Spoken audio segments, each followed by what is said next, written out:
শীতকালীন শাকসবজি খেতে কারই ভালো লাগে না বলেন তো। আর এই বছর শীতকালে শাকসবজির দাম এত বেশি যে কিনে খেতেও কিন্তু অনেকে পারছে না। আর সেজন্য আজকে আমরা কোথায় চলে আসছি অবশ্যই আমার ভিডিওটা দেখলে বুঝতে পারবেন। আসসালামু আলাইকুম, ডালিয়া ছবি চ্যানেলে আপনাদের সবাইকে আবারও একবার স্বাগত জানাই।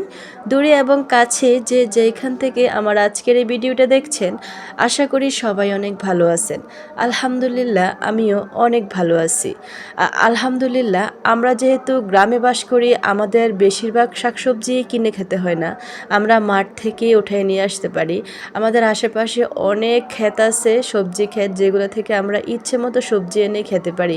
দেখেন আজকে চলে আসছি, এটা আমাদের তারাপুকুর পাড়ে একটা ক্ষেতের ভিতরে অনেক পরিমাণে তিতি টোকা হয়ে আছে।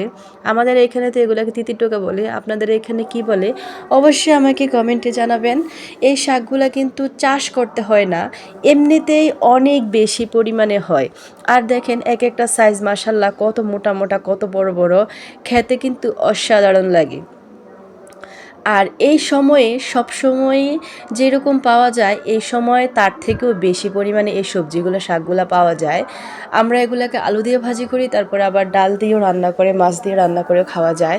আমার উঠানো শেষ, দেখেন আমি কতগুলো উঠাইছি। এগুলো আমি একটানা 2-3 দিন খেতে পারবো। আমি একসাথে অনেকগুলো নিয়ে গেছি। আমার পিছনে যে সরিষা ক্ষেত্রে দেখতে পারতেছেন, মাশাল্লাহ সরিষাগুলো অনেক সুন্দর হয়েছে। আর আমি এই সরিষা ক্ষেতের মাঝখান দিয়ে যাচ্ছি, আর বিষয়টা এত ভালো লাগতেছিল। এখন আমি বাড়িতে এসে পড়ছি, এগুলো আমি এখন ভালো করে পাতাগুলো ছাঁটাই করে নিব। যেহেতু তিতির টুকা একটু তিতকুটি টাইপের হয়, সেজন্য আমরা এটার অর্ধেক পাতা ফেলে দিছি। দেখেন অর্ধেকটা করে সবগুলোরই পাতা আমরা ফেলে দিছি। এখন আমি চলে আসছি রান্না করার জন্য। স্পেশালি আজকে আমি মাটির চুলায় রান্না করব, সেজন্য আমি বসে গেছি আমার সব কিছু নিয়ে। আমি এখন তরকারি যেগুলো নিয়েছিলাম এগুলো আমি এখন ভাজি করব। আমার এই তিতির ডোকাটা ভাজি করার জন্য আমি নিয়ে গেছি কচি কচি সিম। কচি কচি সিম দিয়ে আর আলু দিয়ে এটা ভাজি করলে অনেক মজা হয়। সেজন্য আমি আমার গাছের যে কচি কচি সিম নিছি, আর এগুলো আমি ভালো করে একবারে চিকন চিকন করে, একবারে ভুসি ভুসি করে ফলে নিছি। আর এগুলো কুচি কুচি করার পরে আমি এখন যে তিতির ডোকাগুলো আছে এগুলোকে আমি একবারে চিকন চিকন করে কুচি কুচি করে ফলে নিতেছি। এগুলা কুচি কুচি করলে কিন্তু খেতে ভালো লাগে। দেখেন আমি সবগুলো এখন ধুয়ে একসাথে নিয়ে নিছি, এগুলাকে আমি ভাজি করব। আজকের আমার ভাজিটা কার কার ভালো লাগতেছে অবশ্যই আমাকে কমেন্টে জানান। আর এরকম করে কারা কারা ভাজি করে খান ওইটাও কিন্তু আমাকে জানাতে ভুলবেন না। আর এই যে দেখেন আমাদের মাটির চুলাটা কেমন লাগছে, আমাদের মাটির চুলাটা অবশ্যই কমেন্টে জানাবেন। আমার কিন্তু 2টা চুলা আছে, একটাতে একসাথে 2টাতে রান্না করা যায়, আর একটা আবার ছোট একটা আছে যেটাতে আমি অন্য সময় শুধু ভাত রান্না করলে এটাতে রান্না করি। দেখেন এই চুলাটা। আর বেশিরভাগ সময় শীতকালে আমাদের মাটির চুলায় রান্না করতে হয়, যেহেতু গ্যাসের একটু প্রবলেম হয় সেজন্য। আর গরমকালে তো গ্যাস থাকে, সেজন্য মাটির চুলায় এত রান্না করতে হয় না। তবে শীতকালের জন্য আমরা সবসময় প্রিপারেশন নিয়ে রাখি মাটির চুলায় রান্না করার জন্য। আমার কিন্তু মাটির চুলায় রান্না করতে ভালোই লাগে, আমি খুবই এনজয় করি বিষয়টা।